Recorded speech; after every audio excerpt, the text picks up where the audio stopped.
So this is good news, isn't it? So after a massive split with Sony and Marvel, it looks like a new deal has been met, and Spider-Man will come back to the MCU. That cliffhanger ending at the end of Far From Home, that's going to get resolved. July 16th, 2021, Spider-Man Broken Home. Calling it now, that's what it's going to be called. I guess you could also call it Spider-Man Home Alone, Spider-Man Got No Home, Spider-Man Homeless, and if you want to throw Miles Morales in there, Spider-Man Homies. It's not an entirely original joke, but hey. When the original sort of news came out that Spider-Man was going back to Sony permanently and he was coming out of the MCU, I was disappointed. A lot of hardcore Spider-Man fans don't like the MCU portrayal, but I feel like a lot of the changes that they've made to him are kind of necessary to make him work in this pre-existing universe that they've created for him. There's certain elements I'd like to see added, but I feel like they know that too. They wouldn't have left a cliffhanger at the end of Far From Home if they had no plans to bring him back after that. So his backstory could be touched upon in this next film.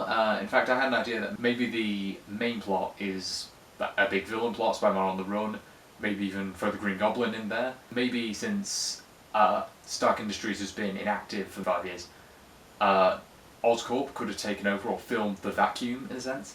But the B plot could be flashbacks to Spider-Man's origin. They made a good choice in not showing it because we'd seen it twice on film by that point. Spider-Man's origin's so famous that everyone knows, regardless of whether you picked up a comic or not. Maybe that way you can introduce Uncle Ben retroactively. I know he does exist in the MCU, but existed because he's dead. But they've never directly mentioned him. I don't think I've ever said this on my channel before, but my favourite superhero is Spider-Man.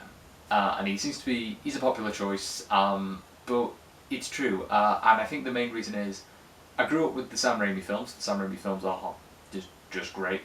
But Spider-Man was kind of my introduction to film culture, or online film culture, or even nerd culture in a sense. I remember looking up if there was going to be a Spider-Man 4, and finding out, no, it's going to get rebooted. I learned what reboot meant. I read a few comics. I've not read a lot, but I've read a few. I watched a lot of episodes of the 90s Spider-Man show, the animated series. I watched the entirety of Spectacular Spider-Man on YouTube.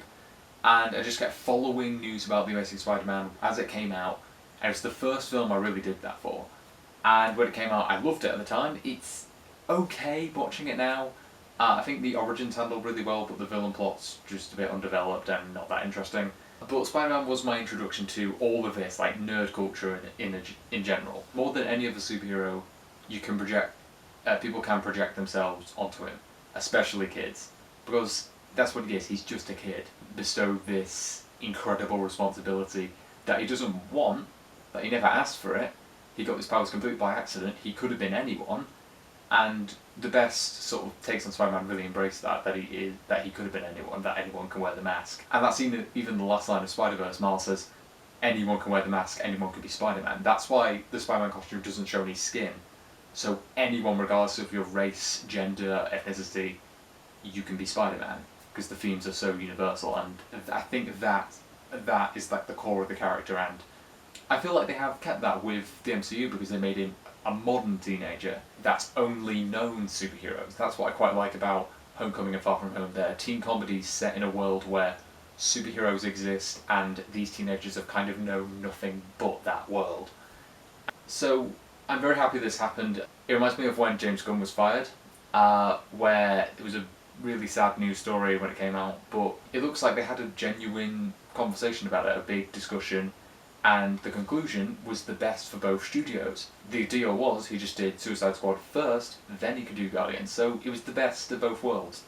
And it looks like that's what's happening here, because it seems to be Hollywood reporters saying that he's coming back for just the one Spider-Man film, so Spider-Man 3, but others are seeming to imply that he's coming back for 2 more, so it could be Spider-Man 3 and then maybe he's cameoing in, I don't know, Blade, that comes out. So there's a bit of a confusion there in terms of reports, but the story is very positive.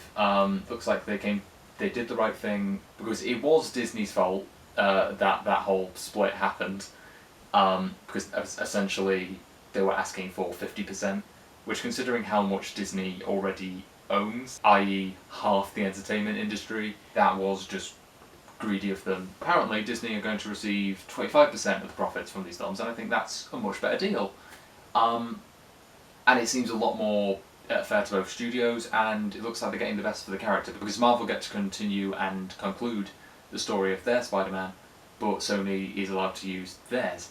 They said that Spider-Man might jump back and forth between the Sony universe that they're setting up and the main MCU, so that would be interesting to see. You could even do a live-action Spider-Verse if Maguire and Garfield won't do it. But I do have my own ideas about what you could do with a Spider-Man 3. If they're developed enough, I might make a video on it. So comment below if you want to see that. So financially and creatively, this just looks like the best thing to do.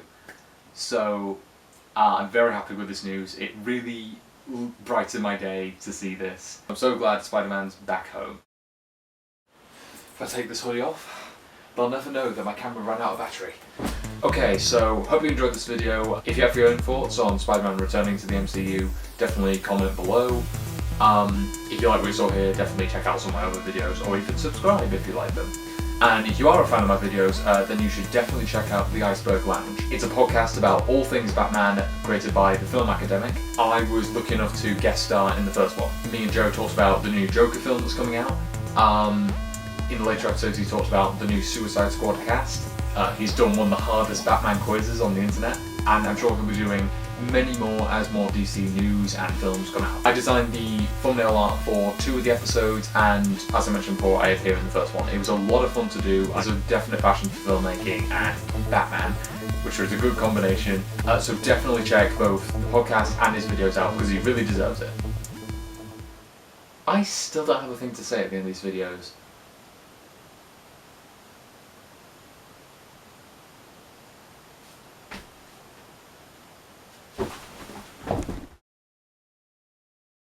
I may have looked really uncomfortable there, and I was.